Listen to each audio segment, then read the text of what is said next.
구독과 좋아요 많이 눌러주세요. 방장에게 큰 힘이 됩니다.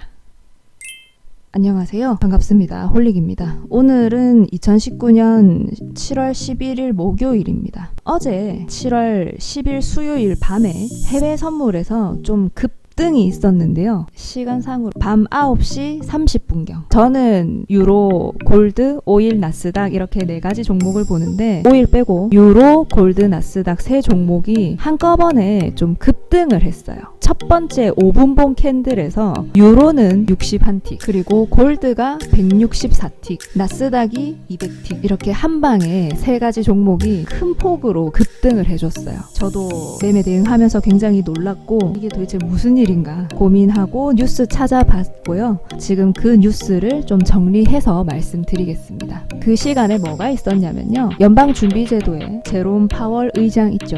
그분이 미국의 하원 금융서비스위원회 증언에 앞서서 발언문을 읽었는데요. 그 내용에 좀 금리 인하를 시사하는 내용들이 담겨져 있었어요. 7월 10일 월스트리트 저널 등 주요 외신에 따르면 제롬 파월 의장은 하원 금융위원회 증언에 앞서서 준비된 자료를 통해 첫 번째, 지난달 회의 이후 6월달 회의 이후 무역 긴장을 둘러싼 불확실성 그리고 글로벌 경제 강세에 대한 우려 등이 계속해서 미국 경제 전망에 부담을 주고 있다. 인플레이션에 대한 압력도 여전히 잠잠하다. 이 인플레이션 같은 경우는요, 낮아요.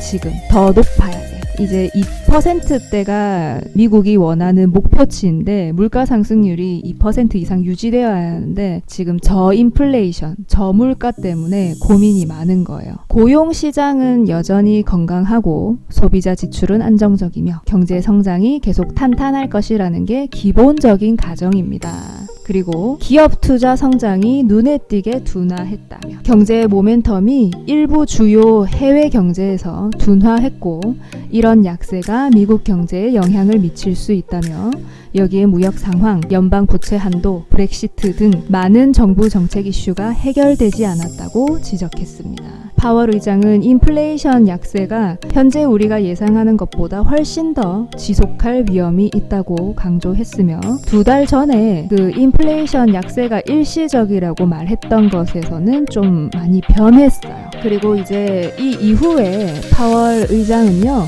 의원들과의 질의응답도 했었는데 금리 인하 가능성을 확인해줬어요. 이제 6월달 FOMC 회의 전후로 지표가 계속 실망스러웠다. 이는 유럽과 아시아 등에 걸쳐 광범위하게 나타나고 있으며 지속해서 미국 경제에 부담을 주고 있다.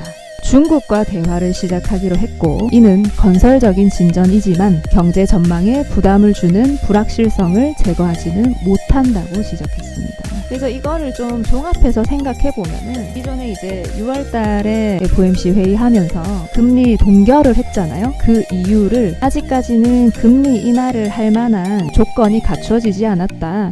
이런 얘기를 했었는데 이번에 경제 전망도 불확실하고 그리고 무역 합의를 다시 시작하기로 했지만 이 불확실성을 제거하기는 어렵고 그리고 인플레이션에 관해 얘기한 거. 저 인플레이션 때문에 그동안 통화 완화적인 얘기를 해봤던 사람들이 있었죠. 뭐 제임스 블라드라든지 트럼프 대통령도 이 저인플레이션 때문에라도 금리 인하를 해야 한다. 이런 얘기가 있었거든요. 이거를 한번 좀 짚어줬어요. 그렇다 보니까 제롬 파월 의장이 좀 통화 완화적인 얘기를 하던 사람들의 내용들을 좀 같이 짚어줬네? 금리 인하 가능성이 좀 높아지는 건가? 이런 얘기가 좀 분위기가 형성이 됐고요. 그래서 이 내용 나오자마자 달러가 폭락, 그리고 유로, 골드 폭등, 증시 폭등 이런 식으로 나온 거예요. 그리고 어제 새벽 3시에 FOMC 의사록도 공개되었는데요. 다수의 위원이 금리 인하의 근거가 늘어나고 있다는 점을 봤다고 밝혔습니다. 연준은 의사록에서 일부 위원들은 단기간 내 금리 인하가 향후 발생할 수 있는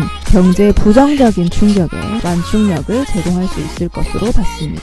지속적인 물가 하락이 기대 인플레이션을 낮추어서 연준의 목표치인 2%로 물가 상승률이 되돌아오는 것을 늦출 위험이 있다고 지적했습니다. 대다수의 위원들은 최근 상황이 지속하면서 경제 전망에 계속 부담을 주면 단기간 내 금리 인하가 정당화될 것이라고 판단했다. 이거는 6월달 FOMC에서 나온 얘기들이에요. 위원들은 불확실성과 위험이 지속되면 금리를 내려야 한다는데 대체로 동의했다고 밝혔고요. 앞으로 7월달에 금리 인하를 할 수 있는 근거들이 될 수 있어요. 이미 고용시장이 강하다는 거는 그들도 다 알고 있고요. 경제 전망의 위험 같은 경우는 무역 그리고 세계 경제 둔화로부터 촉발되었다고 진단하고 있습니다. 6월달에 금리 인하를 주장한 사람들이 2명이 있었는데 제임스 블러드 세인트루이스 연방준비은행 총재, 이분은 잘 아시죠? FOMC 위원들 중에 가장 비둘기파적인, 그리고 그 이외에 한 분 더 계시는데 닐 카시카리 미니애폴리스 연은 총재, 이분도 금리 인하를 주장해줬어요. 그래서 투표권이 있는 위원들 중에 2명이 금리 인하를 지금 현재 얘기해주고 있고, 다만 금리 인하가 고용시장을 과열시킬 위험이 있다고 지적한 사람들도 있고요.